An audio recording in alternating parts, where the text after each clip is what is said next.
ప్రముఖ న్యాయవాది రామారావు ఎమ్మినేని గారు. ముందుగా రామారావు గారు నమస్తే. నమస్తే శ్రీకాంత్ గారు. సో ఈ సెక్షన్స్ అన్ని చూస్తే చాలా తీవ్రమైనటువంటి సెక్షన్లు ఉన్నట్టు కనిపిస్తోంది.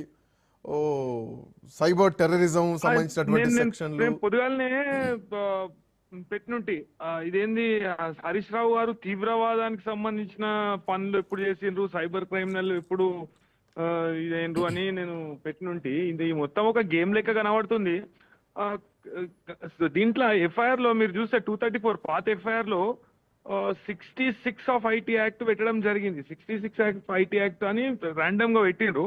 ర్యాండమ్ గా పెట్టినాక ఇలా పొద్దుగాల నోటీస్ లో చూస్తే మనకు 67F అండ్ 67(1)B అనేది 66(1)B అనేది యాడ్ చేయడం జరిగింది.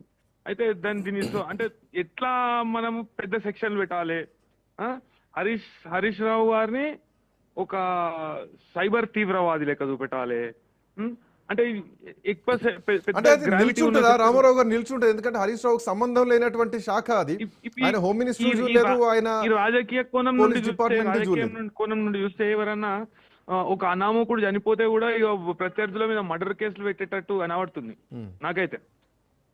సైబర్ తీవ్రవాదానికి దీనికి ఏం సంబంధం ఉందండి? అది అంటే హరీష్ రావు గారు ఏదో చెప్పినట్టు అంటే మొన్నటికి మొన్న చక్రధర్ గౌడ్ వేసిన కంప్లైంట్ లో చక్రధర్ గౌడ్ పూర్తి శాతం ఎటువంటి ఆధారాలు చూపెట్టలేకపోయిందని ఈడికెళ్ళి మొదలు పెడితే సుప్రీం కోర్టు వరకు కొట్టేసినాక కూడా పూర్తి స్థాయిలో ఇక ఎటువంటి అంటే సుప్రీం కోర్టు కొట్టేసింది అన్న సోయి కూడా లేకుండా మళ్ళా సుప్రీం కోర్టుకు పోయి మొటికాయలు తిన్న ప్రభుత్వము మళ్ళా ఇంకొక యత్నం చేస్తుంది ఇట్లా హరీష్ రావు గారి మీద. ఇట్లా ఇది ఏంటంటే బట్ట కాల్చి మీద వేయడానికి ప్రయత్నం చేస్తుంది.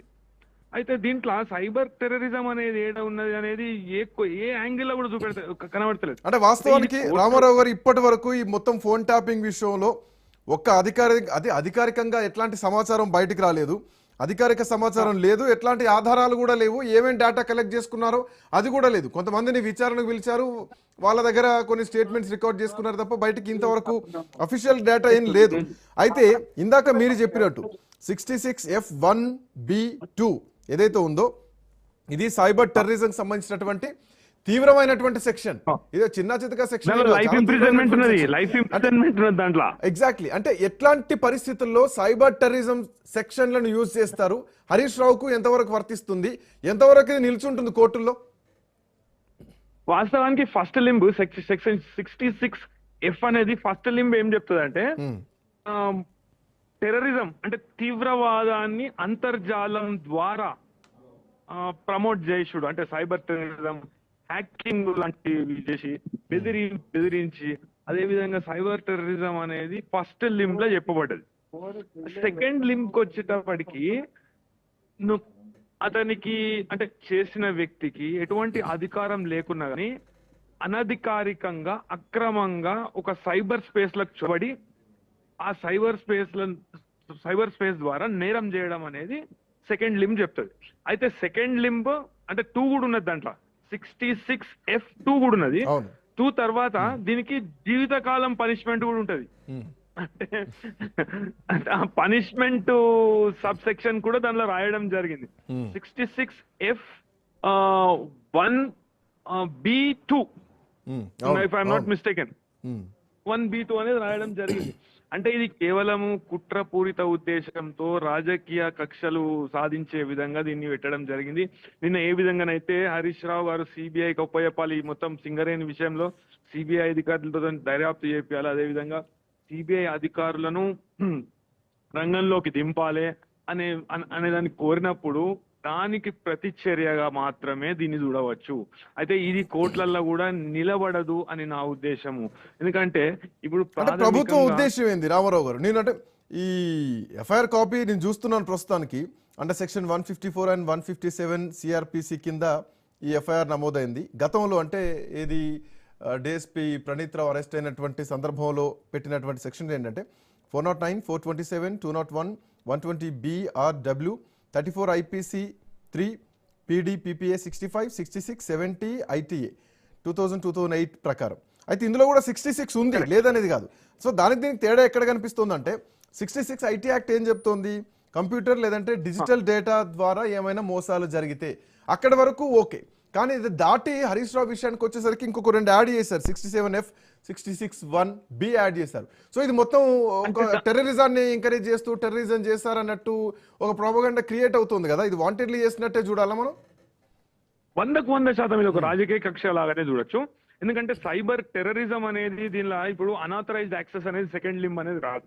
ఎందుకంటే అనాథరైజ్డ్ యాక్సెస్ ప్రభుత్వంలో ఉన్నప్పుడు అనాథరైజ్డ్ యాక్సెస్ ఎట్లయితే, ఒక మినిస్టర్ కి అనాథరైజ్డ్ యాక్సెస్ ఎట్లయితే, ఒక ఇప్పుడు మన ఎస్పియానేజ్ అనేది ఎస్పియానేజ్ లేకుంటే ఇప్పుడు మనకు స్టేట్ డిపార్ట్మెంట్ కు ఎస్బి ఉంటది, ఇంటెలిజెన్స్ ఉంటది. ఇప్పుడు ఇంటెలిజెన్స్ గ్యాదర్ చేయడం కూడా దేశద్రోహం అనే ఆలోచన ఎట్లా వచ్చింది, ఆ కేసు ఎట్లా పెట్టారు అనేది నాకు అర్థమైతలేదు. కేవలం రాజకీయ ఉద్దేశాలతోనే ఈ కేసు పెట్టినట్టు మనకు కనబడుతుంది. అండ్ ఇది కోర్టులో కూడా నిలబడే అవకాశం లేదు. కాకుంటే ఇబ్బంది పెట్టాలి, బట్టగాల్చి మీదేయాలి, మొత్తము ప్రజల బద్నాం చేయాలి అనే ఆలోచనతోని, రాజకీయ ఉద్దేశంతోనే ఈ కేసు పెట్టడం అనేది జరిగింది. అది కూడా మీరు చూడవచ్చు.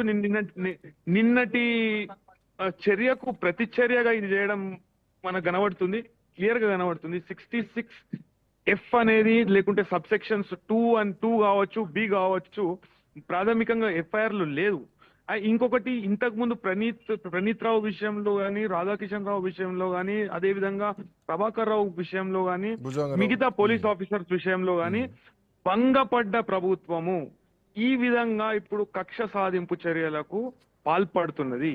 గతంలో కూడా ఏ నోటీసులలో కూడా ఈ FB2 అనే సబ్సెక్షన్లు లేవు.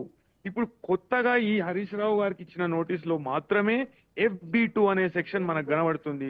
66FB2 that is cyber terrorism. Cyber terrorism అనేది అయితే దీంట్లో ఇంకా కొన్ని డౌట్స్ కూడా ఉన్నాయి. రామారావు గారు కొన్ని డౌట్స్ ఉన్నాయి, వాటి గురించి కూడా డిస్కస్ చేద్దాం. Give me minute, I will come back. Before that Onteru Pratap